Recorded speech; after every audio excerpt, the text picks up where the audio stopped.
welcome to our channel. We are doing mastering meals, and one of the questions I get asked all the time is how to cook steak at home, and it's really very simple. It doesn't have to be like the best quality meat, like we're not having you do filet mignon 3 times a week in your own home.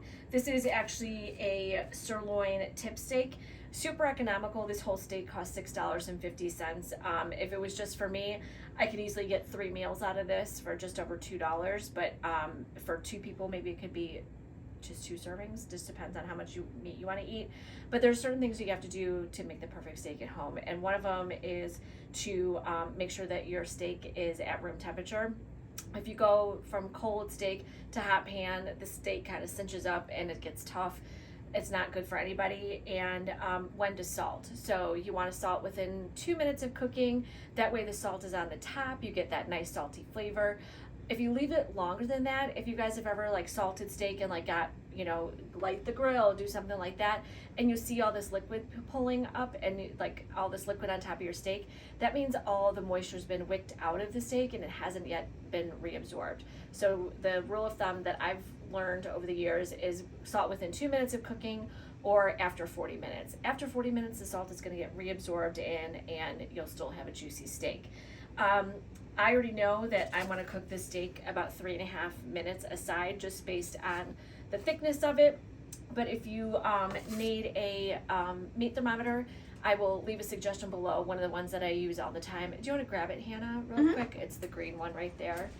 It's a Thermopro pen, something like that. It's not sponsored. Thermopap pen. And the best part about this is it's instant read. And it also does Fahrenheit, Celsius, and you can do it upside down. So like even if you had a steak, if I was gonna temp this steak, I would temp it in the middle. So sometimes when you temp steaks, you want to go, your inclination is just to go all the way to the bottom, but then the bottom of this touches the bottom of the pan that's really hot, and that might give you a false reading. I like medium rare, so I'm going to be looking for, I'm not going to temp it because I think I know what it is, but we'll just temp it just to see. I'm going to pull it at 120 because then by the time it rests 5 minutes, it's going to be 125 and it's going to be medium rare and delicious. So I'm going to start the pan. I have a little bit of avocado oil spray here. I'm not sure it's going to be enough. I ran out, so I'm just going to do a little dollop of grapeseed oil. Grapeseed oil or avocado, should I do that? Grapeseed oil or avocado oil, it has a higher smoke point. So I'm just going to dab a little in here and then put it around. And now we're going to start that. And I'm going to want like a medium high heat. So on this induction burner, I'm doing like 400 degrees, but you'll know when your pan is ready, when the oil starts to dance around, and we'll show you what that looks like in just a minute.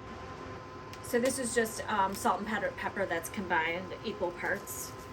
Hannah and I made these for holiday gifts this year, which is amazing. So you want to be kind of generous on your seasonings, and you want to do both sides. And you want to make sure that you definitely get it all over everything. So there's that. And then we're going to get it into our pan.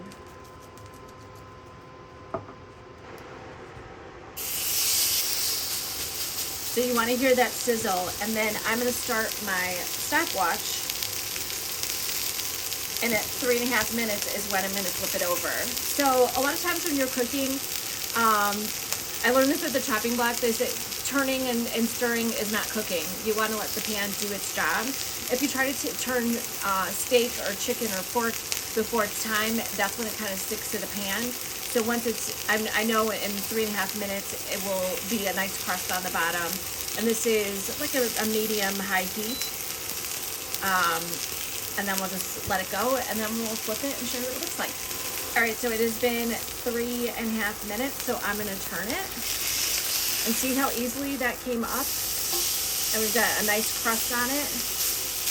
And now we're just gonna go another 3.5 minutes on this side and then let it rest. All right, so it's been 3.5 minutes on that side.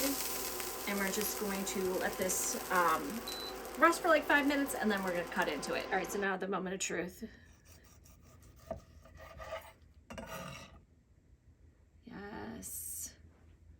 perfectly medium rare. So a lot of people will say to cut across the grain. For sirloin, you don't really need to do that.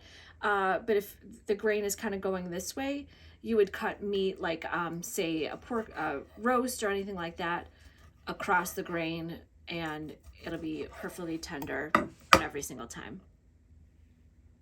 Yum. So the steak is perfect. Once you cook steak at home, just a couple tries. It's all about temperatures, not so much time. And that's why having a thermometer is good to have. But this is perfect medium rare. It's delicious. And this is not an expensive cut of steak. Like I said, this whole steak was $6.50. I can only imagine how much better this would be if you went to Mariano's and got like a filet or a New York strip or a ribeye. But hope you guys can be a master of steak in your own home, and we'll see you next time.